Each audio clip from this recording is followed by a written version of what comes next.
Hi అందరికీ. అందరూ ఎలా ఉన్నారు? ఈరోజు ఇంకో సింపుల్ అండ్ ఈజీ రెసిపీతో మీ ముందుకొచ్చేసాను. అదే మటన్ కీమా బిర్యానీ అన్నమాట. ఈ బిర్యానీ వచ్చేసి దమ్ బిర్యానీ గాదు. నార్మల్ బిర్యానీ అన్నమాట. సో, మటన్ కీమా బిర్యానీ ఎట్లా సింపుల్ అండ్ ఈజీగా ఇంకా టేస్టీగా ఎట్లా చేసుకోవచ్చో చూపిస్తున్నానన్నమాట. ఫుల్ వీడియో ఆల్రెడీ మన ఛానెల్‌లో అప్‌లోడ్ చేసేసాను.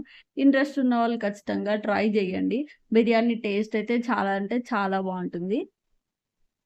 సో, ఖచ్చితంగా మీరు గూడా ఈ రెసిపీని ట్రై జేసి మీకెలా అనిపిచ్చిందనేది నాతో కామెంట్స్‌లో షేర్ జేసేసుకోండి.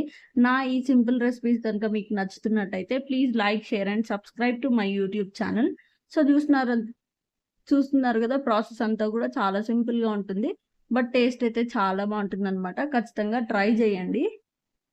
ట్రై జేసినాక మీకెలా అనిపిచ్చింది, మీకెలా వచ్చింది రెసిపీ అనేది గూడా నాతో కామెంట్స్‌లో ఖచ్చితంగా షేర్ జేసేసుకోండి. దమ్ బిర్యానీ కాకపోయినా ఏమాత్రం కూడా దమ్ బిర్యానీ టేస్ట్ అనేది తీసిపోదనమాట. చాలా